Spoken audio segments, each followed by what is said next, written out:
Heard every week on amateur radio bands around the world, broadcast on low-power AM and FM stations all across the United States, and one of the first podcasts of the Internet. We are This Week in Amateur Radio, the worldwide premier amateur radio technology news magazine and bulletin service of the air. Here are the stories for release around the earth as we come to air with edition number 1418 of This Week in Amateur Radio. The free ARRL Dayton Hamvention app for 2026 is now live alongside the web browser version. The Radio Amateurs of Canada are seeking a new editor for its Canadian Amateur magazine. The FCC approves limited emergency use of the 70-centimeter band for AST Space Mobile satellite control. We will have the details. The Texas Emergency Management Conference is coming up this month. The FCC modernizes its satellite spectrum sharing rules for broadband from space. The International Telecommunications Union releases a new free book on amateur radio satellites. Are you interested in helping NASA and space science? We will tell you how you can volunteer. A company based in Indiana will begin to manufacture high-gain and Cushcraft antennas. The FCC is seeking recent college graduates for its honors engineering program. The FCC has been asked to adopt a plan that will take 9 current UHF television channels away for the new 6G wireless. And scientists in Spain find traces of ballpoint pen ink in space rocks that have been returned from Mars. We will tell you how this mystery was solved in this week's report. These headline stories will come to you in a moment, along with this week's special features. We'll visit Bruce Page, KK5DO, and get an update from AMSAT and what's new with all those satellites in orbit. Australia's own Ono Benshop, VK6FLAB, and Foundations of Amateur Radio will answer the question, what does amateur radio bring to your life? Our own amateur radio historian, Will Rogers, K5WLR, returns with another edition of A Century of Amateur Radio. This week, Will takes us back to 1924. The summer of 1924 brought the first explorers to the 4 new, shorter wavelength bands that were opened up to amateur use in July. Amateurs anticipated interesting times ahead based on their earlier experimental work that produced the first transatlantic QSOs. This is part 2 of a series entitled DX Records and Shortwave Reflections. And we will stop by and visit with Bill Salyers, AJ8B, in the DX Corner, with all the latest news on DXpeditions, DX, upcoming contest, and more. That's all straight ahead as North America's premier amateur radio and technology news magazine and bulletin service, This Week in Amateur Radio, takes to the air right now. Reporting from our headquarters studio facility just outside of Albany, New York, here in the This Week in Amateur Radio Master Control Room, I'm George, W2XBS. Reporting from our studio in Orland Park, Illinois, where spring is in the air and my search for a new permanent ham radio station leads me just south of a town called Radioville. I'm Mike Nikolich, K9DX Mike. And reporting from our news bureau just outside Rochester, New York, along the southern shore of Lake Ontario, this is George, Kilo Charlie 2, Oscar X-Ray Juliet. And reporting from our news bureau just outside Albany, New York, in the Geek Cave studios, I'm Rich Lawrence, KB2MOB. And reporting from our news bureau here in western Massachusetts, where it can't decide whether it wants to be warm or cold, I'm Marvin Turner, W0MET. Reporting this week from my basement studio in Cortlandville, New York, I'm Chris Perrine, KB2FAF. Coming to you from the very busy Space Coast of Florida, I'm Ed Johnson, W2PH. And reporting from our Train New York News Bureau, where the foliage is just about back on the trees, I'm Eric, Kilo Delta 2, Romeo, Juliet X-Ray. And reporting from our ham radio outpost in the western Catskill Mountains of upstate New York, where finally the song of the lawnmower is being heard throughout our land, I'm Don Hulick, K2ATJ. Hello, everyone. Before we get into this week's newscast, I'd like to tell everyone that This Week in Amateur Radio now has its own Discord server. That's right, a place online where we can discuss everything technology and amateur radio. So join us.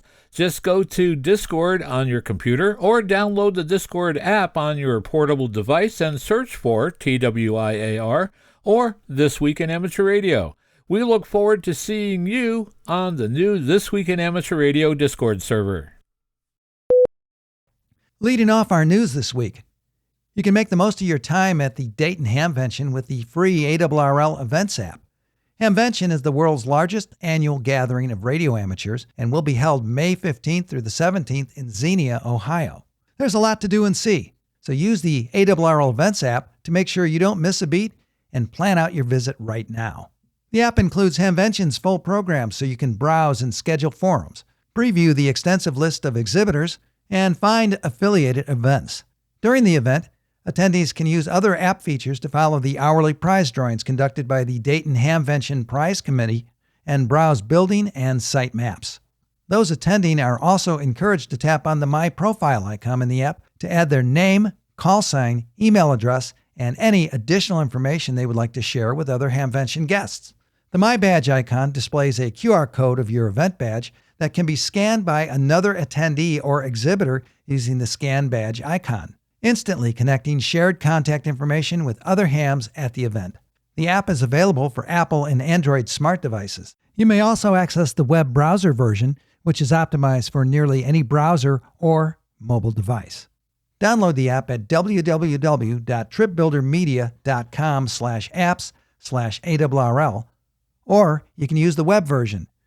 For more information about the 2026 Dayton Hamvention, visit hamvention.org. The Canadian Amateur, which is published by the Radio Amateurs of Canada, is looking for a new editor. Alan Griffin, the current editor of the Canadian Amateur, the Radio Amateurs of Canada magazine, is retiring. The RAC is in search of someone to step into the role at the membership journal, which is published in print and digital versions 6 times a year. Candidates should be experienced in the publishing, journalism, or communications field and be familiar with desktop publishing software and the use of AI tools for writing. The editor is also responsible for the magazine's design and its content, which should be a balance of historical, technical, operating, and community-focused topics. Content should also reflect the RAC's priorities. The editor will also coordinate with advertisers and sponsors and manage the placement of ads within the magazine. This is a contract position that requires oversight of the editorial content and management of the full production cycle. The application deadline is May 15th. Interested candidates can send a resume, a cover letter, and work samples to the RAC office manager, Adam McDonald, at the email address racgm@rac.ca.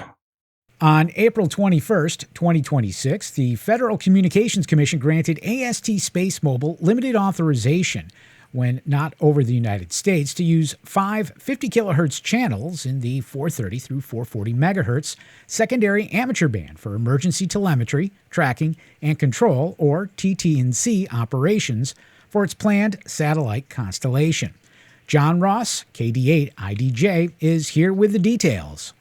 The authorization applies only for communication with 5 specified Earth stations, each located well outside of the United States, and for which the foreign administration with jurisdiction also must separately authorize the communications. More than 2,500 comments were filed during the proceeding, including filings from ARRL and other member societies of the International Amateur Radio Union, IARU, AMSAT, and individual radio amateurs worldwide. After considering the filed comments, the FCC narrowed the request authorization to emergency TT&C only, and further provided that use of these frequencies is permitted only in emergencies when no other spectrum is available. Each emergency event is limited to no more than 24 hours. Transmissions are restricted to 5 specific center frequencies: 430.5, 432.3, 434.1, 435.9, and 439.5 megahertz, each with no more than 50 kilohertz bandwidth. In an April 29, 2026 statement, the IARU expressed concern with the FCC's use of Article 4.4 of the ITU radio regulations, which allows administrations to authorize non-standard frequency use under certain conditions. The IARU stated that other frequency bands allocated for satellite TT&C should have been used instead of amateur spectrum and encouraged amateurs to report any interference to their national regulators. ARRL filed comments in July and August 2025 opposing the applications, arguing that the request represented an unprecedented use of secondary amateur radio spectrum for an unallocated use by a large commercial satellite constellation. Such operations could cause harmful interference, particularly to amateur satellites in the 435 to 438 MHz subband. The FCC should avoid authorizing non-allocated uses that could impact primary allocations for amateur services in other countries. While the FCC ultimately granted the authorization, it imposed those significant limitations in response to these concerns that reduce the unlikelihood of interference. In the U.S., reports of suspected interference to amateur spectrum can be shared with the ARRL Regulatory Information Manager. The email there is reginfo@arrl.org. I'm John Ross, KD8IDJ. While the FCC ultimately granted the authorization, it imposed the above significant limitations in response to these concerns that reduce the likelihood of interference. In the U.S., reports of suspected interference to amateur spectrum can be shared with the ARRL Regulatory Information Manager, whose email is reginfo@arrl.org. ARRL will oppose any similar unallocated uses of spectrum used by amateurs that might cause harmful interference to amateur services, and in particular will monitor this situation.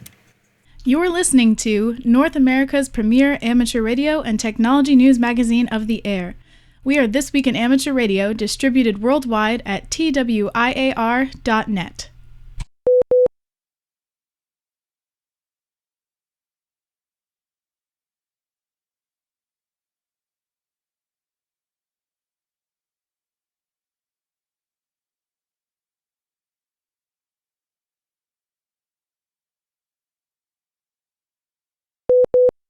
The U.S. Federal Communications Commission has announced that it is once again accepting applications for its Honors Engineer program. Initiated in 2018, the one-year development program gives selected candidates an opportunity to work with FCC personnel on innovative issues in the communications and high-tech arenas, including 5G communications technology, the national deployment of broadband services, and communications technologies intended to improve access to those with disabilities. Other areas of potential focus include communications technologies critical to public safety, homeland security, healthcare, energy, education, and transportation. In addition, those selected to participate in the Honors Engineer program will be eligible for continued employment at the agency. Application to the FCC's Honors Engineer program is open to recent college graduates with an engineering degree, as well as current engineering students slated to graduate this year. For more information about the program and instructions on how to apply, go to www.usajobs.gov. A new proposal asked the FCC to clear out a large block of UHF broadcast spectrum, a move that could force more than 40% of U.S. TV stations to relocate. In an April 15th petition, a group called Landover Saturn 5 LLC urged the FCC to open a rulemaking that would repurpose channels 28 through 36 or 554 through 608 megahertz for flexible wireless use aimed at future 6G services. The plan dropped just 3 days before the start of the National Association of Broadcasters annual convention in Las Vegas. The company, which said it has the financial resources, technical expertise, and broadcaster relationships necessary for the success of this ambitious initiative, said the plan could generate roughly $15 billion for the U.S. Treasury while shifting participating broadcasters into shared next-gen TV arrangements. The state of Texas is planning, and registration is open for one of the largest emergency management conferences. John Ross, KD8IDJ, is here with all the details you need to know. The Texas Emergency Management Conference runs 3.5 days, May 26th to the 29th, 2026 in Fort Worth. Last year, there were 4,200 attendees from 45 states and 6 countries. Organizers say the multi-day educational event provides an unparalleled opportunity to foster collaboration among professionals, showcase innovative technology, and share insights that advance emergency management in Texas. And amateur radio is involved, too. Vice Director of the ARRL West Gulf Coast Division, Lee Cooper, W5LHC, is in charge of setting up a booth for the event, and he says it's about connections. Right, all about connections and contact. We can meet people from all over Texas and in some cases from out of the country, said Cooper. We can answer questions about amateur radio, help demonstrate what we do and how we work during disasters and emergencies. Cooper said just knowing who to contact, what agency can best provide the help you need, can save valuable time for all emergency situations. The ARRL West Coast Golf Division will have a working amateur radio station set up at the conference and also encourage and inform visitors about how they can begin the process of obtaining a license and get on the air. And over this past year, 250 Texas government employees now have their amateur radio license. I'm John Ross, KD8IDJ. Registration information is available at the 2026 Texas Emergency Management Conference website. In his pickup truck on the way back to Indiana from Starkville, Mississippi, ITU Corporation president and founder David Carpenter, KC9ATG, told the ARRL his company will indeed begin building high-gain and Cushcraft antennas. With more on this story, we go to John Ross, KD8IDJ, with this report. Carpenter became interested last year in purchasing the antenna lines from Martin Jew, K5FLU, retired owner of MFJ Enterprises. We were not able to make the deal last year, said Carpenter, but I called him a few weeks ago, and with a handshake, the deal was done. ITU, which currently sells ham and CB gear as well as training products for multiple industries, has also purchased the former Linton National Guard Armory, which will become the new manufacturing hub for these legendary U.S. antenna brands. Carpenter said his company will soon begin moving the manufacturing equipment from Mississippi to Linton, Indiana, and start taking orders by the fourth quarter of this year. The new operation is expected to employ a staff of 20 initially and then up to 50 people. These antennas will be American-made, said Carpenter. Martin F. Jew, founder of MFJ Enterprises, was quoted as saying he expressed confidence that High Gain and Cushcraft, renowned for their robust design, high gain, and worldwide use by radio amateurs, will continue living up to their legacy under ITU's American-made engineering and customer-focused approach. I'm John Ross, KD8IDJ. With existing brands like TechShack and LearnLab already in its portfolio, ITU is positioning the Linton, Indiana site as a center for high-performance antennas, rotators, and accessories used by hams and professional stations. The ARRL Foundation 2025 Bill Orr W6SAI Technical Writing Award has been awarded to Dr. Ethan Miller, K8GU, and Dr. Nathaniel A. Frissell, W2NAF, for their August 2025 QST article about traveling ionospheric disturbances. With more details on the awards, we go to League headquarters while John Ross, KD8IDJ, files this special report. The editors of QST nominated Miller and Frizzell in August of 2025. The ARRL Foundation Board approved the awards in January of 2026, and the award plaques were distributed to Dr. Miller and Dr. Frizzell just last week. The award is an annual honor presented by the ARRL Foundation to recognize outstanding technical writing in the amateur radio community. I was so excited and surprised to receive the Bill Orr Award last week, said Frizzell. It was a great honor and one that means a lot to me. I'm very glad to be able to contribute to QST in this way. It's very exciting for me to have the opportunity to share my research work with my fellow amateurs.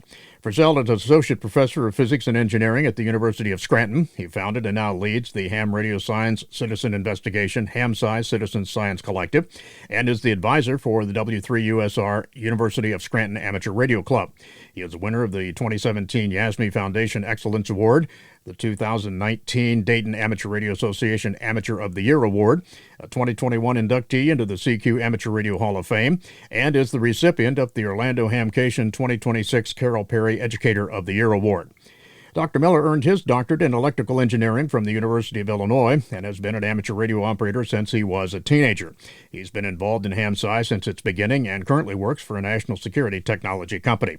I'm honored and humbled to receive the Bill Orr Award, said Miller. It's rewarding to be part of a long line of authors of ARRL publications from whom I've learned so much in my ham career. William I. Orr, W6SAI, was an engineer, educator, and communicator of extraordinary ability. Over a period of 40 years, he wrote and edited scores of technical books and articles of interest to amateur radio enthusiasts. I'm John Ross, KD8IDJ. William Orr, W6SAI, wrote topics on ranging from basic electronic theory to microwave communications and the theory, design, construction, and magic of antennas, whether explaining electronic theory or the intricacies of microwave amplifier for Earth, Moon communications. Bill had the ability to use simple, plain language. He wrote about technical subjects in a way that naturally attracted amateurs who had an interest in the topic but lacked technical background in the area. The promise of creating space for 6G communications on the 2.7 gigahertz band has moved closer to reality in the United States following the band's successful technical review by the National Telecommunications and Information Administration, part of the U.S. Department of Commerce. The NTIA has been mandated to find room for full-power commercial licensed use on the band, which already has a pair of primary users, the National Oceanic and Atmospheric Administration and the Federal Aviation Administration. The NTIA issued a press release stating that it is assisting both agencies to make sure that radar systems, weather monitoring, and aviation safety technology will not be vulnerable to interference. Ariel Roth, the NTIA administrator, said this milestone brings us one step closer to ensuring the American people realize the full benefit of this spectrum as quickly as possible. A report last year by the Global System for Mobile Communications Association cautioned that communication capacity will be challenged by 2030 unless more mid-band is identified for 6G use. You are listening to North America's premier news and information service for the amateur radio hobbyist. We are This Week in Amateur Radio.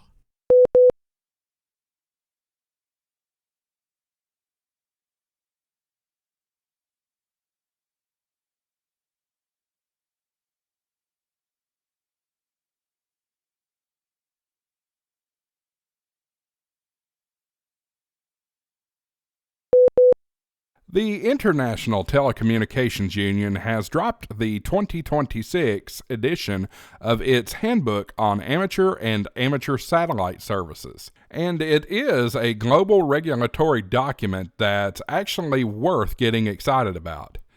It's a comprehensive, single-source reference pulling together the technical, operational, and regulatory foundations of amateur radio and satellite activity worldwide, aimed squarely at administrations, regulators, and the amateur community itself.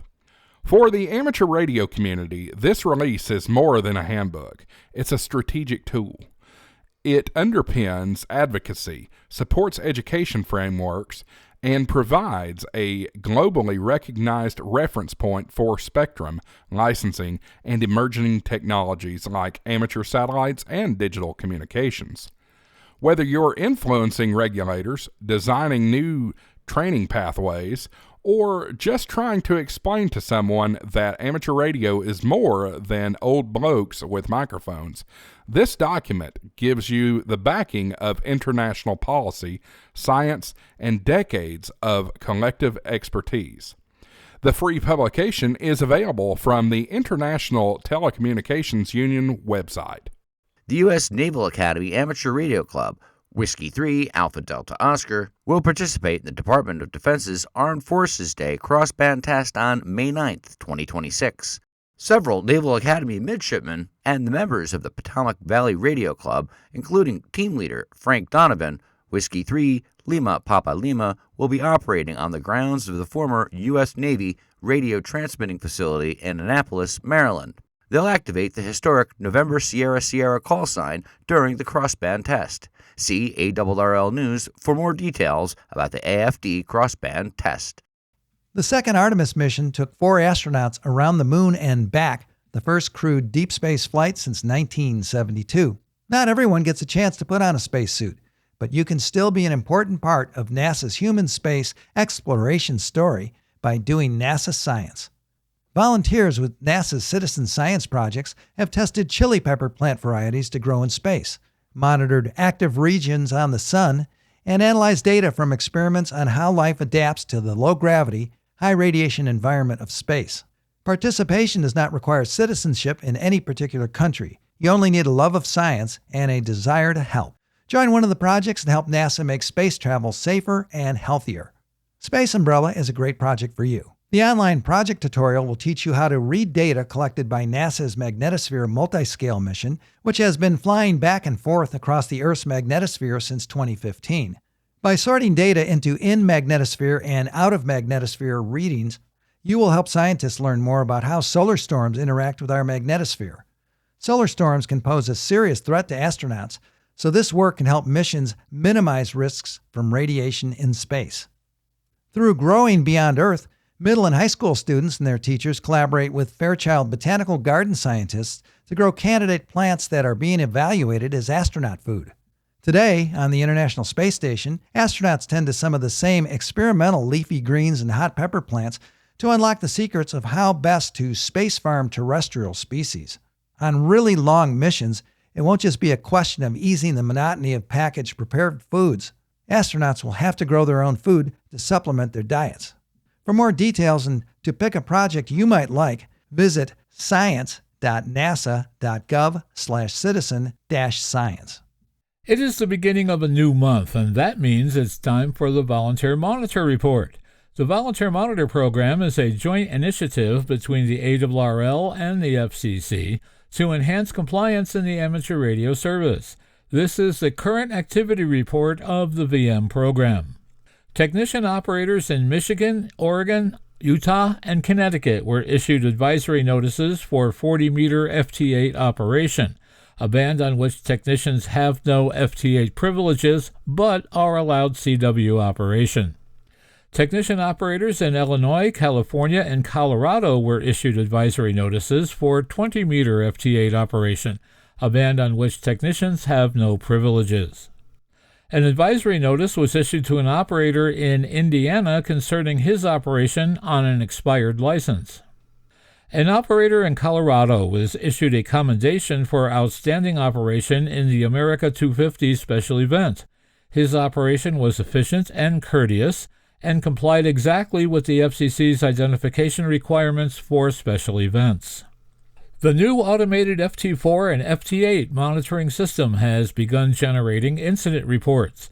The new system appears to be very effective and fair in continuously monitoring data frequencies to ensure that operators have the proper license for the band on which they are using FT4 and FT8. There was a virtual presentation about the volunteer monitoring program to an amateur radio club in Minnesota. There was one FCC meeting concerning continuing enforcement issues on 40-meter single sideband. The totals for this month's monitoring were 1,964 hours on HF frequencies and 2,560 hours on VHF frequencies and above, for a total of 4,524 hours. We thank Volunteer Monitor Program Administrator Riley Hollingsworth, K4ZDH, for this report. It is time for this week's edition of AMSAT Satellite Shorts from all over. We begin this week with news from the Federal Aviation Administration. It has grounded Blue Origin's New Glenn following a launch incident on Sunday from Cape Canaveral. The rocket performed nominally during ascent, but failed to place its payload, AST SpaceMobile's Bluebird 7 satellite, into the intended orbit. The spacecraft had been scheduled to deploy about 75 minutes after liftoff into a 460 kilometers circular orbit at a 49.4-degree inclination following a second upper stage burn. The FAA classified the event as a mishap and has opened an investigation to determine the root cause and ensure public safety before allowing a return to flight. According to available telemetry, the payload reached only about a 153-kilometer orbit instead of the planned altitude, rendering it unsustainable. Despite the anomaly, Blue Origin successfully landed and recovered the booster for the first time, supporting future reusability and higher launch cadence. Next, we hear that NASA engineers at Jet Propulsion Laboratory commanded Voyager 1 to shut down its low-energy charged particles experiment on April 17th. This in an effort to conserve dwindling power and extend the spacecraft's mission. The instrument had operated nearly continuously since launch in 1977, providing valuable measurements of ions, electrons, and cosmic rays in interstellar space beyond the heliosphere. Powered by a radioisotope thermoelectric generator that loses about 4 watts per year, Voyager 1 now faces critically low power margins after nearly 5 decades in operation. A recent drop in power during a routine maneuver raised concern that the spacecraft's fall protection systems could automatically shut down additional systems, prompting the team to act preemptively.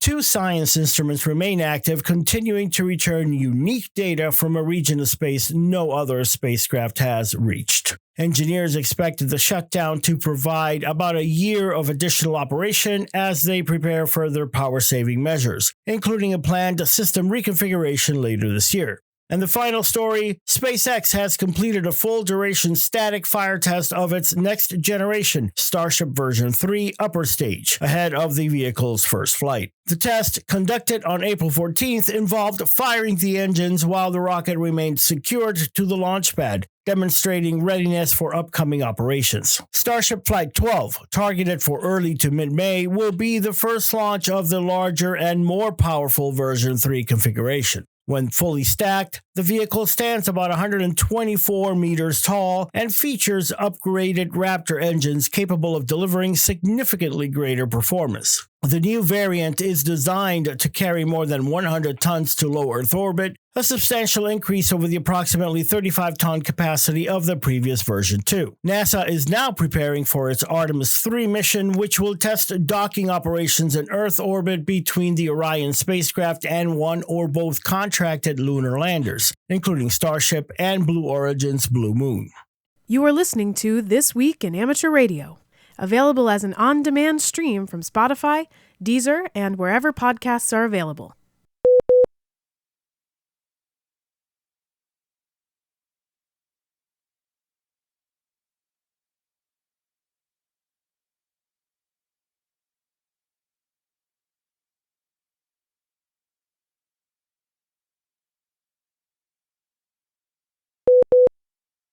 Hello and welcome to the DX Corner for your weekly dose of DX. I'm Bill, age 8B.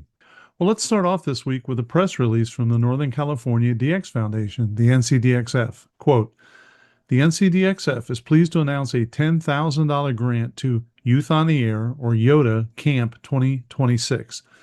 Neil Rapp, WB9 VPG, Camp Director, requested our renewed support this year, and with the inclusion of DXing in the camp program, we believe the camp aligns with our youth initiative. Take a look at the YOTA website for further information on this organization. You can see that they have a team of young people that you may have already worked in the expedition or a contest. Additional donations are encouraged. The NCDXF is interested in supporting the next generation of DXers and DXpeditioners. Accordingly, we will consider grant requests to assist with the cost for youth operators to participate in future DXpeditions. The mission of the NCDXF is to provide necessary financial support for well-organized DXpeditions to desirable DXCC entities and to support advances in DXpeditioning skills, technology, and infrastructure. These funds come from the contribution of our supporters in the DX community. Your contributions will help make DX happen. Visit our website at www.ncdxf.org. This was respectfully submitted by Ned Stearns, AA7A, who is an NCDXF Vice President. And that's terrific. And the more podcasts and information that Joe and I are getting, there's actually a lot of young people getting excited about DXing. And I'm very, very pleased with that. So the following DX information comes from Bernie, W3UR, editor of the Daily DX, the Weekly DX, and the How's DX column in QST. If you would like a free 2-week trial of the Daily DX, your only source of real-time DX information, drop me a note like several others have done. Send it to thedxmentor@gmail.com, and I'll get you fixed up. Well, let's start off with some African nations. Charlie November, which is Morocco. Charlie November 2, Nancy Quebec Victor is the call for Fox 8 Nancy Quebec Victor, who is QRV from Morocco until July 11th. The QTH will be the town of Sidi Rahal Shati on the Atlantic Ocean, 70 kilometers south of Casablanca. He plans on 40, 20, 17, 15, 12, and 10 meters. Pascal Gears runs 100 watts to a diamond vertical on the rooftop, about 15 meters above ground level. So give a listen to that. And we also have Kenya, 5 Zulu. 5 Zulu 4 stroke Mike Oscar Zulu Bravo Hotel is QRV holiday style until June 15th with 100 watts and wire antennas. QSL via MM0 ZBH home QTH, but his first choice is Logbook of the World for your request. Direct is an SASE. No US dollars or IRCs are needed. Paul says, quote, I'm happy to pay the return postage, end quote. I always put a little bit in there anyway, even when they say that, because they're going to get deluged and it's not cheap. Now, from the Asia Pacific, we have these two. Fiji, 3 Delta 2. 3 Delta 2 Juliet Kilo now has over 3,000 QSOs in the log after a nighttime 20-meter opening to Europe on single sideband. This is Sugar Papa 5 Alpha Papa Whiskey's expedition to Lakiba Island 22 years after the previous activation of this relatively rare IOTA location. He says conditions are still challenging, especially to work Western Europe. Interestingly, he did get a 6-meter opening to Japan. Japanese stations were copying him, but he copied almost none of them. He logged 3 call signs. His 6-meter and HF radio interfere with each other, so he can only do one at a time, one or the other radio, and the RF caused his computers to freeze, so he had to decide on the best way to keep making more cues rather than wasting time. And you know, these guys run into all kinds of challenges, and that's just another one. For the Marquesa Islands, which is Fox Ocean / Mike, the TX9W logs were uploaded to Club Log through 0941 Zulu today. They made 3 QSOs on 160 meter last Tuesday evening. They were being heard, but were copying very few answers. They found the flag antenna was ineffective and the vertical had a lot of noise on receive. By 1815 Zulu, they had put out a beverage on ground, and we'll see how it does on 160, the final night. Sunset is 0320 Zulu. If that doesn't help solve the issues, they'll have to go to 80 meters instead. Also, they installed a 3-element Yagi for 6 meters. They say it's a, quote, difficult QTH, end quote, on the side of an old volcano with mountains to the north, and actually, quote, there are no good QTHs in the Marquesas, end quote. Appreciate him trying to get it out, though. So now from Middle East, we have the United Arab Emirates, which is Alpha 6. Many Alpha 60 Papa Echo stroke number calls will be on the air as part of the national campaign of pride, quote, proud of the Emirates. Flag Day and Union Day, which is their national day, are popular national pride days. The current event started yesterday and goes through May 31st. So if you need A6 in the log, keep an eye out for that. For Ascension Island, which is Zulu Delta 8, we have this. Mike 0 Hotel X-Ray Charlie will be QRV as Zulu Delta 8 Kilo X-Ray, May 25th to the 29th, with an ICOM 705 to a 66-foot, 20-meter end-fed wire with 5 watts. CW is what he uses most, but he also does some single sideband and digital modes. On CW and sideband, he does split. CW is 5K up, sideband 10K up typically. Due to high demand, he asks DXers to just send a call sign and RST. Confirmation will be on QRZ.com, no LOTW or EQSL, and no paper QSLs, he says. From Chatham Island, we have this, which is Zulu Lima 7. Ruben, Zulu Lima 1, Alpha Juliet Charlie, is currently QRV from Chatham Islands as Zulu Lima 7, Alpha Japan Charlie. He's been reported on 40-meter single sideband. No other details are available at this moment. I need Chatham this year, so I'm going to track him down, and I'll get you the details.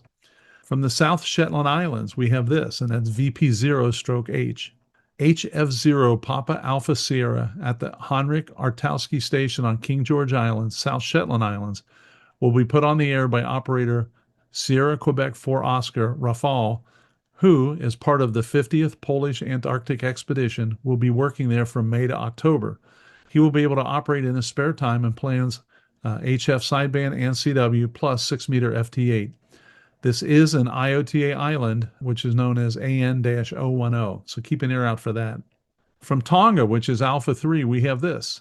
An Alpha 35 Radio Sierra 6-meter de-expedition is scheduled for May 14th to the 26th from Tongatapu Island, which is Grid Square AG28. The operator is Bob, ZL1 Radio Sierra, and he has an ICOM IC705 to an 8-element Yagi, quote, with some elevation. For 6 meters EME, he will be using Q65-60A mode, and he's planning Q65 pileup format, somewhere between 50.19 and 50.222, avoiding terrestrial QRM. He will be on the ON4KST EME chat and the ON4KST Region 2 chat through Starlink. During non-EME times, he will be on 50.313 FT8. Having some hearing loss, he says, quote, sorry, my hearing no longer supports operating in analog modes, end quote. Tonga would be a great one to get on 6 meters. And now we have Iceland, Tango Fox.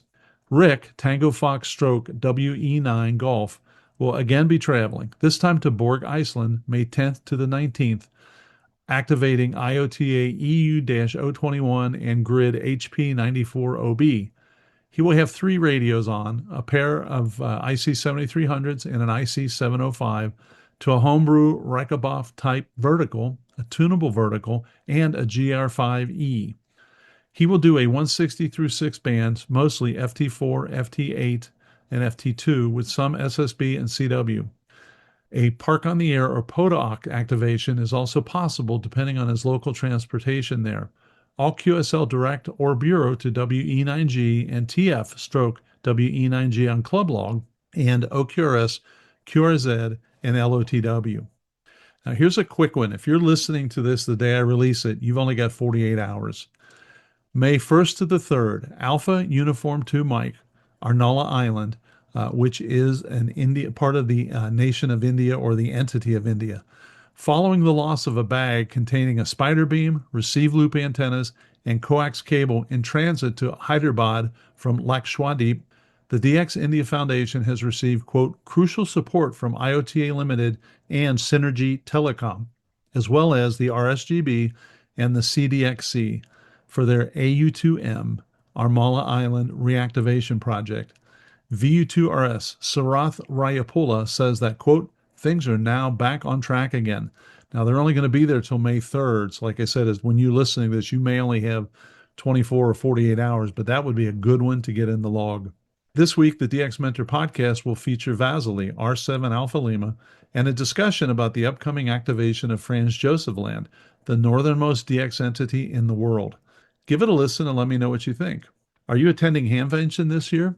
If so, why not join DXers at 2 events? The first event is the DX Dinner sponsored by the Southwest Ohio DX Association. The dinner will be held Friday night, May 15th at the University of Dayton Marriott. The keynote speaker will be ARRL CEO, DXer, and DXpeditioner David Minster, NA2AA. Your second opportunity is to stop by the DX Forum held on Saturday morning in Room 1. Brian, Alpha Delta 8 Fox Delta, has put together a great lineup. The topics are, quote, the 3Y0K Bouvet DXpedition, and that'll be at 10:15 a.m. Desisheo 2026 DXpedition, the first all-solar powered, unattended DXpedition in history, and that'll be at 11:15. And then Failures and Lessons Learned from DXing in Adverse Conditions, 12:15 p.m. And that one's by Paul, N6PSE, and he's very, very good. I will be around all those events as well. Track me down and say hello. I'll have my Swadexa shirt on, and I'm also 6'9", so you really can't miss me. If you have questions or you need information about anything we talked about, just drop me a note at thedxmentor@gmail.com, and I'll take care of you. Until next week, this is Bill, AJB, saying 7-3, and thanks to my ex-whale Karen for her love and support. I hope to hear you in the pile-ups. Have a great DX week. You're listening to North America's premier amateur radio and technology news magazine of the air. We are This Week in Amateur Radio, distributed worldwide at twiar.net.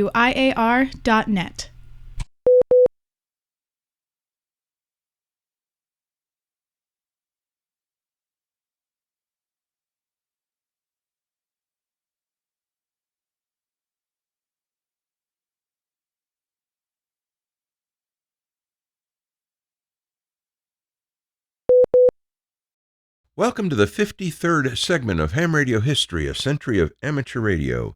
Ham's Organization's Events Inventions. I'm Will Rogers, K5WLR.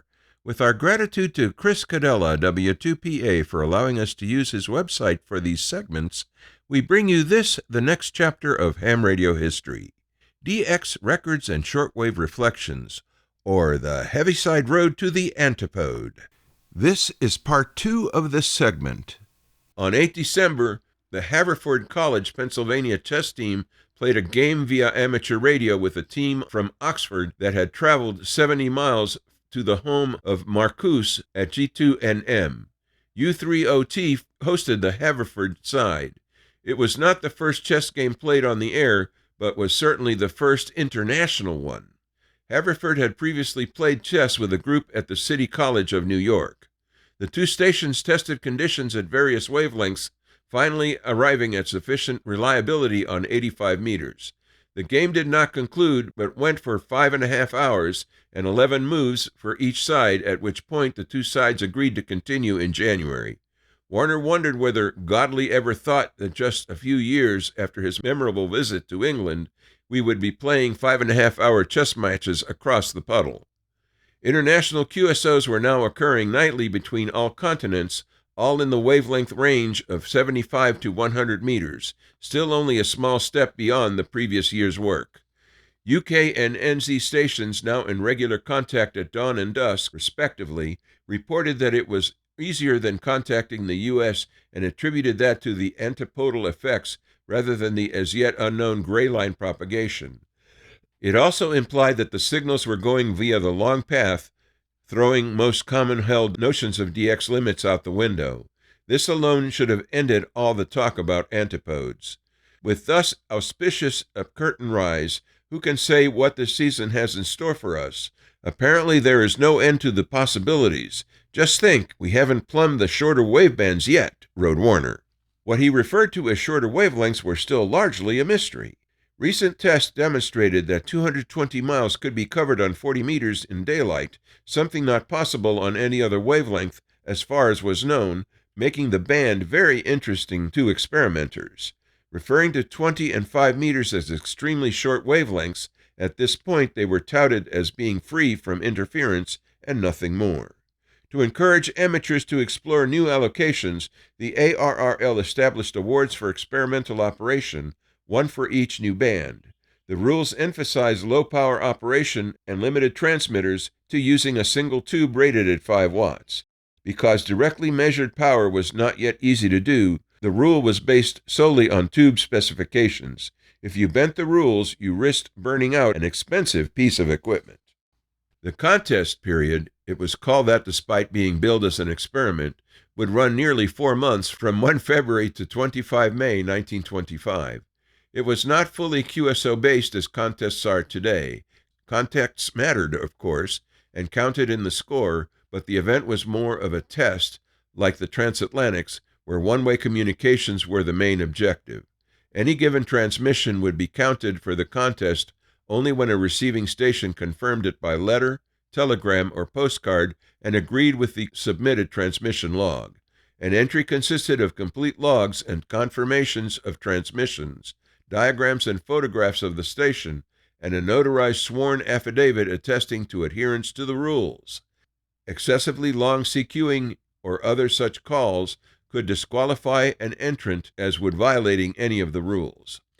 A 40-meter award, the Cooper Cup, was sponsored by J.C. Cooper of Atlanta, and 20 and 5-meter ARRL Cups were sponsored by the league itself.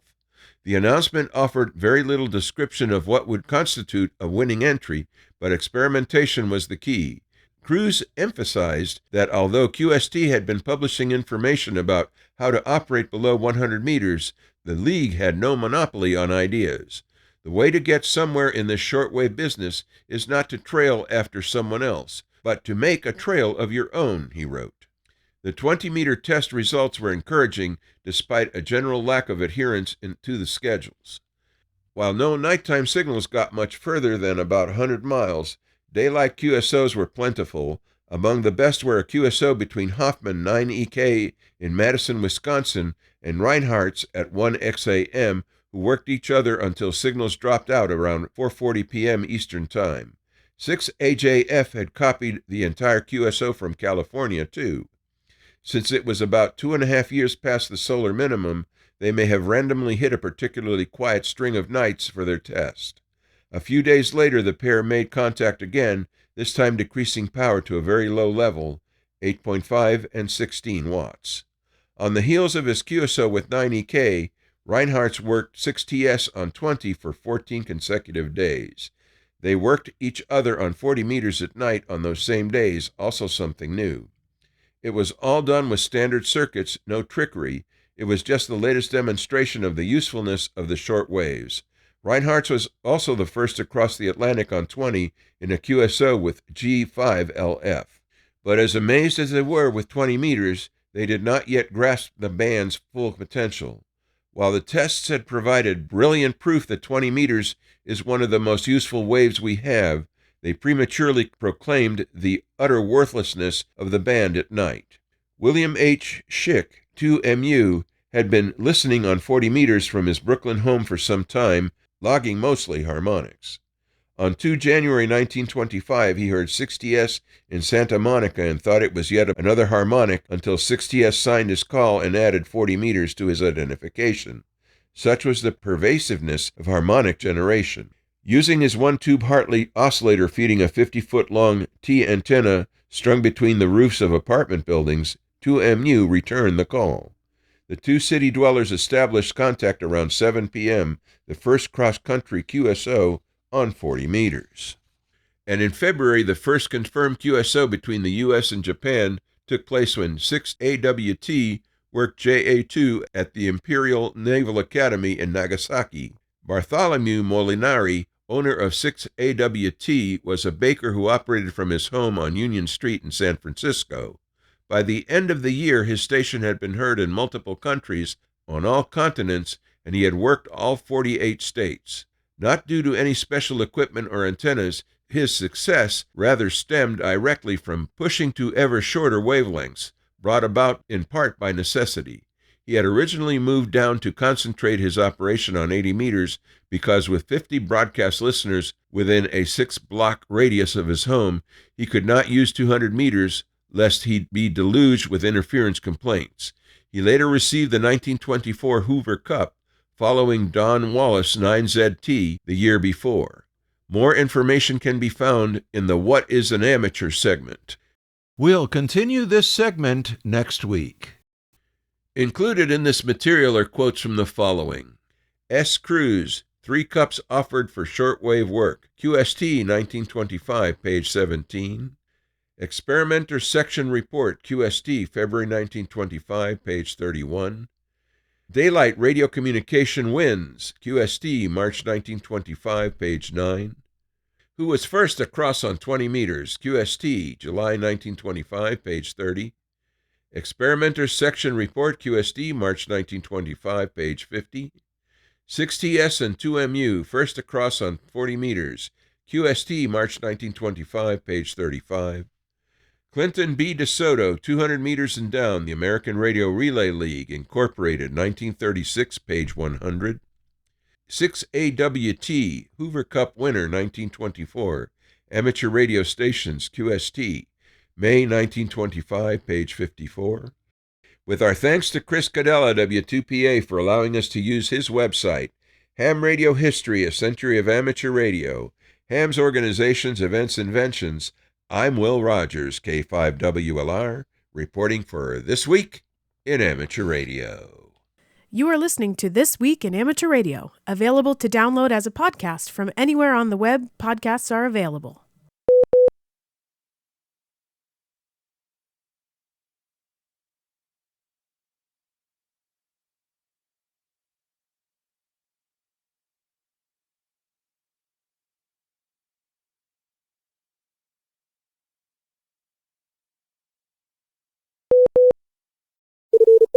Foundations of Amateur Radio. The other day I went for a walk around the block for the first time in a while. It's something I did for a time and then, for several reasons, mostly to do with health, didn't. For me, it's the mental equivalent of having a shower with the added benefit of not having to dry my hair. In other words, it's a place I go to with the intent of generating shower thoughts. During my walk, away from the forces pulling me in all manner of directions, none of which have anything to do with amateur radio, away from my keyboard, away from my screen, away from technology challenges, although I'll admit that my phone was in my pocket, I took about 20 minutes to walk and daydream, to follow my thoughts and see where they'd end up. I got to this point because sitting at my desk I was getting nowhere trying to put together my thoughts in any sequence at least resembling coherence. While it's happened before, it's not something that occurs often. The day before I'd started writing, almost as if possessed, about what amateur radio means to me. But during my walk I started wondering about the people who leave this hobby and the community embracing it. I've often said that F-Troop is a weekly net for new and returning amateurs, both people who have a license that's still hot off the printer, and others who have one typed up on an IBM Selectric, signed with a quill, ink faded with age, paper yellowed by sunlight, potentially with coffee mug rings on it, stashed somewhere in a drawer.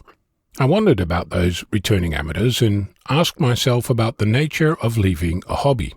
It occurred to me that people leave for many different reasons, and it would be foolhardy to consider that all of those reasons are controllable by our community. While bullying and arguments exist, each responsible for their share of people leaving, it seems to me that some amateurs leave because there's too much other stuff going on in their lives, things that actively or passively prevent amateurs from participating. This is difficult for me to relate to because, for me, amateur radio is an intrinsic part of my life, in that it often quietly shapes how I view the world and learn from it. I see it when I notice a television antenna pointing in the wrong direction, when I install a new Wi-Fi router somewhere, when a signal is lost to a manned mission around the moon, when I open the garage door, and when I read that researchers at the National Institute for Standards and Technology, better known as NIST, have developed a new method for creating chips that process photons similarly to how traditional chips process electrons, which can generate a rainbow of colours, though they didn't use the letter U to describe them. While those examples might be somewhat obvious, amateur radio is also there when I see someone share a tiny electronic paper screen on social media, and I consider how I might use that when I go portable. It's there when I'm walking in a park and when I'm looking at a beach. It's there when I see metal artworks or painters' poles at the local hardware store, and when I watch a movie with radios anywhere on screen. It's there when the topic of physics arises and when some electromagnetic phenomenon occurs. Like radio waves and air, it's pretty much part of my daily existence. I will add that this same depth of connection exists between me and computers. Watching Flight of the Conchords, I cannot help but notice that Murray's computer keeps changing, and that I miss the Commodore VIC-20 sitting behind him, surrounded by ever-changing New Zealand tourism posters. In other words, I cannot imagine ever not having radio or computers in my life. I'm mentioning all this because my experience isn't universal. While I'm sure that I'm not alone in this deep affinity, the community as a whole invariably ranges between people who could take or leave the hobby at a moment's notice and those who couldn't live without it. And beyond our community, there are people who are, depending on your perspective, blissfully or woefully unaware of our existence. All this to say, your experience of this hobby is not the same as that for everyone else. Neither is your experience of life. This is revealed more clearly in what we think the hobby means, whether or not FT8 is a blessing or a curse, contesting is ridiculous or amazing, why 40 metres is better than 20 metres, or vice versa, and if the hobby died when the ITU stopped requiring Morse code, or saw a rebirth. It should be obvious by now, but I think it's important to be explicit. Amateur radio is your hobby. It's what it means for you. Not for your mate, not for me, not for the people in your club, the local email list or social media. Just you. So, use this as an opportunity to think about this, in my not-so-humble opinion, absolutely amazing hobby, and what place it has in your life. I'm Ono, Victor Kilo 6, Foxtrot Lima Alpha Bravo. The Federal Communications Commission this week voted to modernize its satellite spectrum sharing rules. This is a major step toward enhancing the satellite broadband experience for millions of Americans by enabling faster speeds, lower costs, and greater reliability. This change could also unlock more than $2 billion in economic benefits for the American people and up to 7-fold more capacity for space-based broadband services. The report and order adopted this week replaces the equivalent power flux density framework with modern, performance-based GSO protection criteria that take account of the improved spectrum sharing possibilities that modern satellite technology has brought, including through use of adaptive coding and modulation. The new sharing regime builds on the Commission's time-tested framework for good faith coordination to allow NGSO and GSO operators to bargain for appropriate interference protections through voluntary private agreements. The current, decades-old regulatory regime has significantly limited the ability of operators to deliver high-speed, low-latency broadband services to consumers. Until now, NGSO operators' power levels have been restricted by EPFD limits developed in the late 1990s to protect GSO satellites. Such limits were based on theoretical designs for NGSO systems of that era long before modern advancements were developed for the NGSO constellations currently in orbit. This government-imposed overprotection of GSO systems has meant that American households and businesses, most critically in rural and remote areas, do not receive the fastest space-based broadband American innovation has available. An update presented by AMSAT President Drew Glassbrenner, KO4MA, at the 2026 CubeSat Developers Workshop is now available for viewing on YouTube. The presentation provides an overview of AMSAT's current satellite development program and future mission plans, along with its ongoing efforts to support amateur radio in space. The CubeSat Developers Workshop, held April 14 through the 16th at California Polytechnic State University in San Luis Obispo, California, is an annual 3-day conference focused on small satellite development. Now in its 23rd year, the workshop brings together participants from academia, industry, and government to share knowledge and practical experience in CubeSat mission, with an emphasis on hands-on learning. During its presentation, Glassbrenner provided an overview of AMSAT's mission as a volunteer organization dedicated to building and operating amateur radio satellites. He noted the organization's long history, dating back to 1969, and highlighted the continued operation of early satellites, such as AO7, which remains functional more than 5 decades after its launch, when illuminated by the sun. Glassbrenner then outlined AMSAT's current satellite development efforts, focusing on the Golf T mission, a 3U CubeSat, expected to be completed later this year or early next. These satellites, designed to carry a 30 kHz linear transponder for amateur communication, along with a 10 GHz high-speed experimental downlink and improved 3-axis attitude control. He also described the follow-on Fox Plus series of CubeSats, which incorporate a mix of commercial hardware and AMSAT-developed radio payloads. Additional work includes AMSAT's development of linear transponder modules and other payloads designed for integration into university CubeSat missions. These systems allow partner institutions to use the hardware for mission communication, while also providing access to amateur radio operators when not in use. Glassbrenner also highlighted educational initiatives such as the CubeSat Simulator and youth outreach programs aimed at expanding student participation in amateur satellite operations.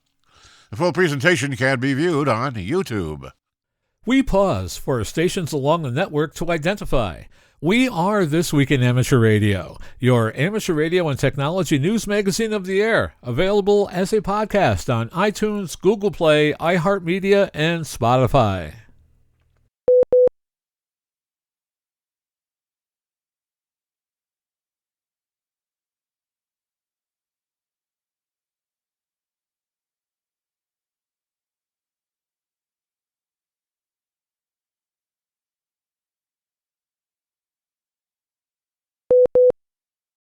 Bruce Page, KK5DO, is here now with this week's AMSAT report. Bruce? Thanks, John. If you're thinking about getting into satellites, there are a couple good resources. If you go over to AMSAT.org and look in the store, you'll find the Getting Started in Amateur Satellites. Then another good resource is from the ARRL, and it is the Satellite Operating for Amateur Radio. Both can help you get started operating the satellites. You may already have what you need to start making contacts. I remember using a Yaesu dual-band HT and a Prime AL800 telescopic antenna to make many contacts on the LEO satellites as well as on the Mir. Now, it is a bit easier with an Arrow or Elk antenna. I have used a mobile radio with a 70-centimeter portion of the Arrow out the window of my car and a 2-meter antenna mounted on the trunk. When the satellite was near the horizon and rising, as I started to lose the signal, I hit the button to open the trunk. The antenna was now horizontal to the ground and allowed me to work the satellite at higher elevations. As the satellite started to come down, I jumped out and closed the trunk. What we will do to make some contacts. This is Bruce Page, KK5DO. Back to you, John. And thanks, Bruce, for that report. It is time for the weekly terrestrial propagation forecast and the solar weather forecast. Solar activity has been at low levels with frequent C-class flaring observed, primarily from regions 4420 and 4425. The largest flare of the period was a C5.1 on April 29th from region 4420. Region 4420 showed some slight decline in areal extent, with flux submergence noted in the trailing spots, though rotation and consolidation in the leading spots persist and the region retains its delta configuration. Region 4425 showed some movement in the trailer spots with oversimplification, including loss of delta spot. Slight growth was observed in region 4423 and 4424 with new flux emergence noted in both. Region 4428 exhibited some growth with separation of the bipoles. Region 4427 remained an unremarkable unipolar spot in decay. No Earth-directed coronal mass ejections were observed in available coronagraph imagery. Solar activity is likely to reach moderate to moderate levels between April 30th through May 2nd, with a slight chance for X-class strong flares due primarily to the flare potential of regions 4420 and 25. Solar wind parameters are expected to remain at near nominal levels into April 30th. The onset of a coronal hole high-speed stream was anticipated by midday April 30th. Enhanced conditions are expected to persist through May 1st. Confidence is moderate given the relatively small source coronal hole. A return to near nominal levels is expected by May 2nd.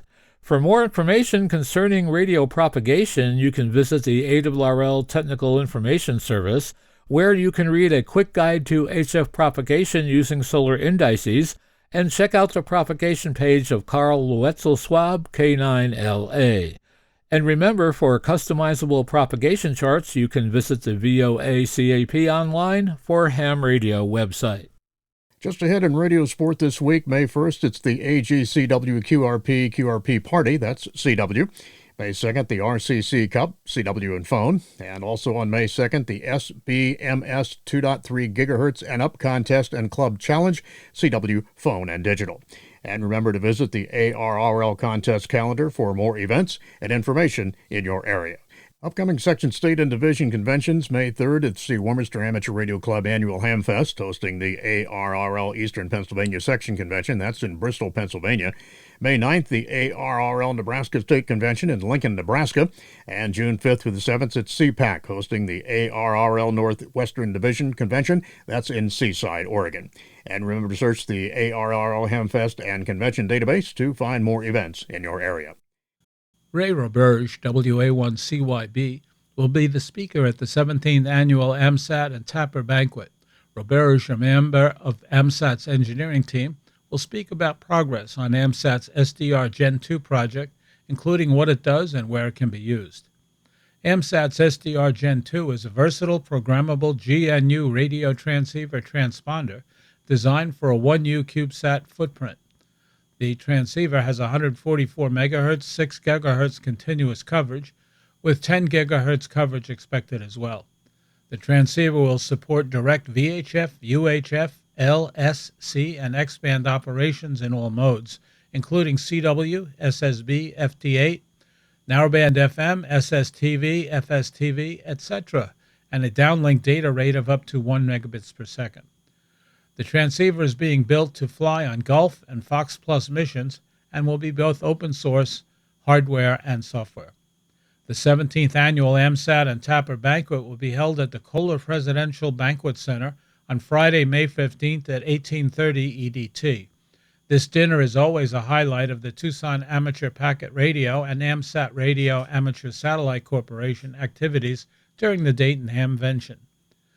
The Kohler Presidential Banquet Center is located at 4548 Presidential Way in Kettering, Ohio, about 20 minutes away from the Greene County Fairgrounds. Tickets may be purchased from the AMSAT store. The banquet ticket purchase deadline is Monday, May 11th at 1700 EDT or 2100 UTC. Banquet tickets must be purchased in advance and will not be sold at the AMSAT booth. There will be no tickets to pick up at the AMSAT booth. Tickets purchased online will be maintained on a list with check-in at the door of the banquet center. Seating is limited to the number of meals reserved with the Kohler caterers based on the number of tickets sold by the deadline.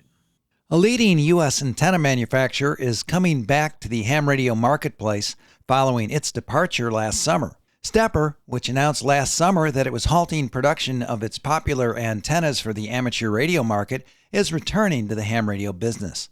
A recent statement on the website of the Washington State Company said that although Stepper had decided last year to focus on commercial sales, recent favorable developments in that sector will permit the company to resume supplying hams with antenna kits, parts, and accessories as before. The ham radio market is to be served only through online sales. Stepper said that the commercial side of its business may lead to the introduction of new products for amateur radio.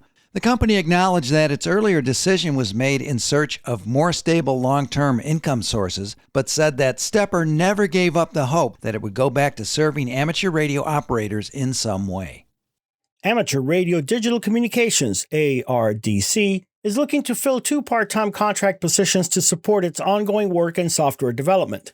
ARDC has remote positions open for a software developer and a technical writer who are experienced professionals familiar with free and open source projects. Both jobs are open to active amateur radio operators. The software developer is expected to be involved in bug fixes, code review, and deployment, and be capable of writing documentation that is developer-focused. JavaScript, CSS, HTML, MySQL, PHP, and Linux fluency is required.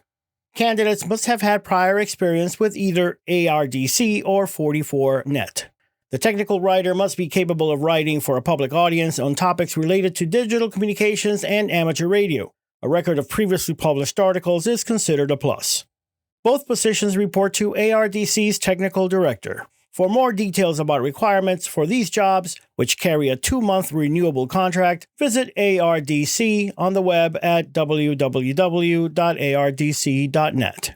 You're listening to North America's premier amateur radio and technology news magazine of the air. We are This Week in Amateur Radio, distributed worldwide at twiar.net.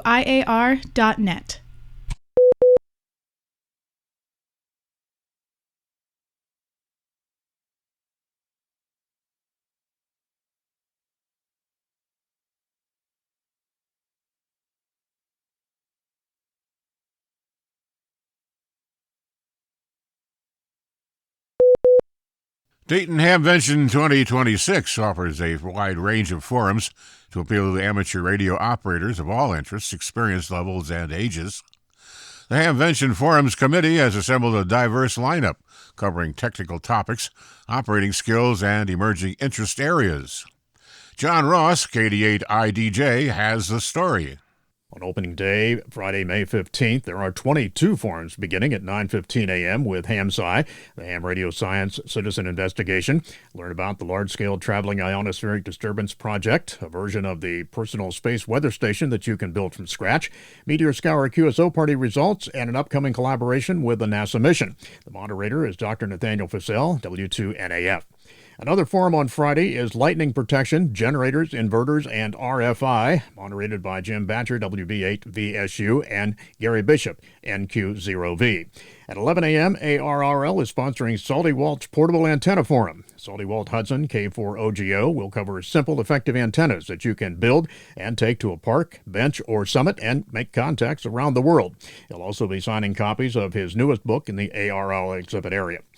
Among the other forums on Friday is TAPR, Topics in Digital Radio, the Antenna Forum, moderated by Tim Duffy, K3LR, and Arduino and Microcontrollers, Going the Distance with popular ARRL author Glenn Popeil, KW5GP. Young hams will want to start off Saturday morning with the Youth Forum, sponsored by the Radio Club of America, at 9:15 a.m. with student Weeblo presenters. An ARRL membership forum on Saturday at 11 a.m. will include updates on outreach to students and educators, momentum behind the Year of the Club, ARRL's partnership with America 250, and current legislative advocacy efforts shaping the future of amateur radio. That forum will be moderated by ARRL Great Lakes Division Director Scott Yonley, N8SY, with presentations from ARRL President Rick Roderick, K5UR, and ARRL CEO David Minster, NA2AA. Hamvention 2026 runs May 15th through the 17th, and many more forums are spread throughout the weekend. See the entire lineup and schedule at hamvention.org/event-details/forums. I'm John Ross, KD8I-DJ. Young hams can join in some Saturday afternoon fun on the ARRL Youth Rally activities, scheduled from 1 to 4 p.m. Advanced registration is recommended for those students ages 11 to 21 who want to join this year's Youth Rally t-shirt and badge. An ARRL Collegiate Amateur Radio meetup will follow the Youth Rally at 4 p.m. A handful of DX-themed forums on Saturday include the 3Y0K Bouvet D-Expedition, Desecho 2026 D-Expedition, the first all-solar-powered unattended D-Expedition, and a forum with Brian Bath, 88FD, and Paul Ewing, N6PSE, exploring the lessons learned from DXing in adverse conditions. Among the forums on Sunday is the POTA Hacks, Little Things Add Up to Big Success, moderated by Michael Martins, KB9VBR, who will share some of his favorite Parks on the Air operating tips and hacks. Other forums will cover the 3D printing for ham users, the HF digital modes, and mastering CW. The ARRL Events app will include the full Hamvention program by the end of the month. Use it to browse the schedule of forums, find affiliated events, and preview the extensive list of exhibitors. Get ready by downloading the app at www.tripbuildermedia.com, or you can use the web version. May is an important month for hams in Canada who are using their radios to applaud and to thank the men and women who helped safeguard members of the public. In Canada, 2 special events in May are designed to be public service events too. Hams have organized Victor Bravo 3, Charlie Oscar Papa Sierra during Police Services Week, and Victor Bravo 3, Echo Mike Sierra during Paramedic Services Week, also known as Emergency Medical Services Week. Although both events are about getting on the air, there's a lot more to them than just QSOs. Between May 10th and 16th, a group of amateurs in southwest Ontario will be calling CQ as Victor Bravo 3, Charlie Oscar Papa Sierra as a thank you to the police for the various services they provide. This coincides with National Police Week, a campaign that began in 1970 in Canada, when those in police service also showcase their different responsibilities. Then, from May 17th through to the 23rd, hams using the call sign Victor Bravo 3, Echo Mike Sierra will honor first responders for their work and remind chasers of some basic safety tips, such as the need to know your blood type, your allergies, your emergency contacts, and how to perform CPR, among many other important points. For details, frequencies, and operating modes, see the QRZ.com pages for these stations. Guest operators are being invited to get on the air this July as part of Station GR2HQ, the Radio Society of Great Britain's headquarters team in the International Amateur Radio Union HF World Championship contest. With many of the station's regular operators involved already this year in assisting with the World Radio Sport Team Championship, opportunities are now available for visiting operators. In a notice in the WRTC 2026 Groups I.O. discussion, Nick Totterdell, G4FAL, chairman of the RSGB-HF Contest Committee, said that the invitation to join the headquarters team station is extended only to those radio operators who are not committed to supporting the WRTC during the contest period. There is a good choice of locations throughout the UK. A maximum of 12 stations will be using the call sign GR2HQ in the IARU event from such locations in Wales, Scotland, and England on the 6 contest bands. Nick said the operating will be done in shifts at the various sites, most of which will be in members' homes. Some locations will also be operating field day style. Interested radio operators should send an email to contestclub@rsgbcc.org. That's Contest Club, all one word, at rsgbcc.org. There's increasing popularity of remote activations as integral parts of DXpeditions. 2 recent DXpeditions that featured remote radio operations have been recognized by the Northern California DX Foundation, which is presenting both activations with the DXcellence Award, now in its 5th year. The criteria included the expedition's complexity, its impact on its most wanted ranking on Club Log, and, of course, overall performance. The Foundation's Board of Directors chose the KP5-NP3VI Desecheo DXpedition and the PJ6Y Youth DXpedition to Saba Island. Both adventures included remote radio operations. The KP5 operation was 100% remote as well as being solar-powered. The team's media officer, Steve N2AJ, said in a press release that having the first fully solar-powered, fully remote DXpedition was a groundbreaking achievement, adding that advanced technology and careful planning can deliver the world-class results while maintaining an exceptionally low environmental footprint. The team of operators was required to follow strict guidelines from the U.S. Fish and Wildlife Service to ensure a minimal impact on the environment. That means no generators, no amplifiers, and no traditional beam antennas. The PJ6Y Youth DXpedition was chosen for its involvement of young operators from around the world who spent 2 weeks on the island of Saba. This more traditional style activation features some first-time DXpeditioners. It was supplemented with radios operated remotely by as many as 30 young amateurs from around the world. The technically complex arrangement was considered a success on many levels, most especially as an investment in the future of amateur radio for the next generation.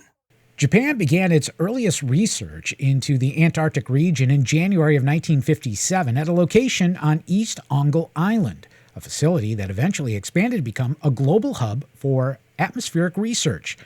This enduring effort by the Japan Antarctic Research Expedition is about to be celebrated widely throughout Japan.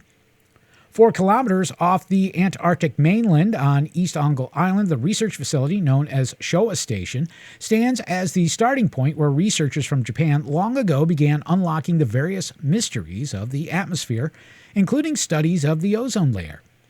The station has since become a resource for the Japan Meteorological Agency, the National Institute of Polar Research, and other organizations.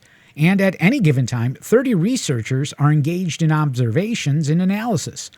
The facility is even home to a ham radio club station of the Japan Amateur Radio League, and members of the Japanese Antarctic Research Expedition Team call QRZ using the call sign 8J1RL. Starting this month and through the next January, the amateur radio action shifts north to Japan itself, where a different call sign is the one to listen for. Hams throughout Japan will be calling CQ as 8J70JARE, starting on May 22nd. Hams, who know well the importance of understanding the atmosphere, are paying tribute to the expedition's 70th anniversary and the team's establishment of this important research site. The on-air tribute will continue through to January 29, 2027, the date that marks the station's 70th anniversary. We pause for stations along the network to identify. We are This Week in Amateur Radio, available as a direct download on our website at www.twiar.net.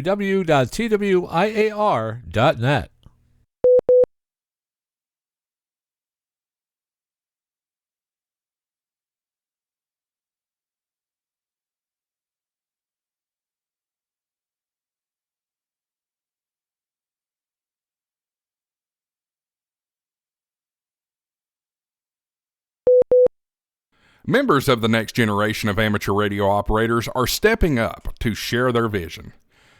Two young amateurs who have already gained experience by being DXers and DXpeditioners have been given the responsibility of helping guide support for future DXpeditions to top entities around the world. Violetta Latham, KN2P, and Max Friedman, N4ML, are now among the panel of directors who will oversee ways the private North California DX Foundation can provide financial support to those teams.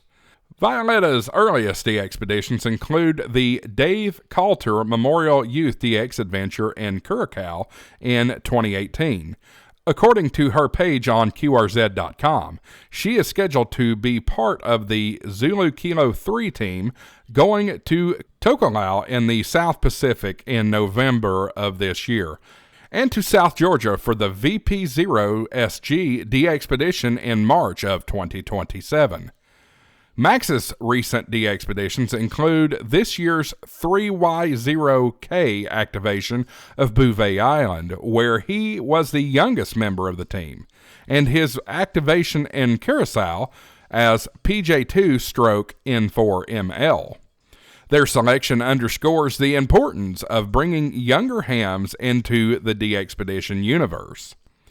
At the same meeting held on the 20th of April, the board accepted the resignation of George Wallner, AA7JV, who has been a leading proponent in developing radio-in-a-box technology for the DX community. His replacement is Greg Marco, W6IZT, who has developed a next-generation radio-in-a-box system that has been enabling more young hams around the world to become involved in DXpeditions via remote access. He has also led DXpedition teams that included young amateurs. And our final story this week, a group of scientists from the University of the Basque Country in Spain has discovered something in Martian rocks that definitely should not be there. Traces of ink from a standard ballpoint pen. This discovery has nothing to do with extraterrestrial civilizations. As it turns out, the traces were left behind after the team prepared the samples they received from NASA's Johnson Space Center. This discovery highlights the critical vulnerability of space materials to terrestrial contamination, which can sometimes be impossible to remove. Despite the curious nature of the discovery, researchers insist there is no reason to doubt scientific findings. Modern analytical methods make it impossible to distinguish terrestrial contaminants from Martian materials with a high degree of accuracy. The likelihood that scientists would mistakenly interpret blue polyester as evidence of life on Mars is negligible. Nevertheless, this study serves as an important warning for the future. The Perseverance rover has been collecting soil samples that will eventually be returned to Earth as part of the Mars Sample Return mission. A team from the University of the Basque Country hopes that their recommendations will help improve decontamination protocols and minimize risks. This Week in Amateur Radio is holding open auditions for news anchors for the weekly national worldwide amateur radio news service. If you have a good radio voice and can reliably read provided news copy, we are looking for you. This, of course, is an all-volunteer position. An amateur radio license is not required. You must have a high-quality microphone, headset mics are not used, and be familiar with audio editing software to record and edit your finished news stories before uploading. If you would like to try out for a weekly or bi-weekly anchor position with North America's premier amateur radio news on air and podcast, please send an email to our producer, George, W2XBS. You can include a sample MP3 of yourself reading news copy sent as an attachment to W2XBS77@gmail.com. That's whiskey, the number 2, X-ray Bravo Sierra 77@gmail.com. Be sure and use Anchor Audition in the subject line. Please include your phone number and a good window of time for a callback to discuss your submission and our operating logistics to see if This Week in Amateur Radio is a good fit for you. We hope to hear from you soon. This Week in Amateur Radio is heard on nets and repeater systems all around the U.S. and around the world on great operations like WA0RCR, From the center of the U.S., Wentzville, Missouri, where This Week in Amateur Radio is proud to be part of the legendary Gateway 160-meter net report each weekend. Many of the news and information items heard in this edition of This Week in Amateur Radio have been provided by the American Radio Relay League, the ARRL Audio News Service, and the ARRL Letter, AMSAT, the Radio Amateurs of Canada, the Shortwave Listening Post, the Federal Communications Commission, the Radio Society of Great Britain, and Ofcom, the South African Radio League, the International Amateur Radio Union, the Wireless Institute of Australia and the Australian Communications and Media Authority, the New Zealand Association of Radio Transmitters, the Amateur Radio Newsline, the Rain Hamcast, Eric Guth, 4Z1UG and QSO Today, QRZ.com, the International Telecommunications Union, the 425DX News, Parks on the Air, and the Soda Reflector, and various news sources on the Internet. With special thanks to all our weekly news sources and to you, our listeners, that wraps up this edition of This Week in Amateur Radio. If you'd like to write to us, you can find everything you need, including archive editions of the news service, at our website at twiar.net. And now, for all of us at This Week in Amateur Radio headquarters and our news team around the world, this is Chris Perrine, KB2FAF, wishing you a 73.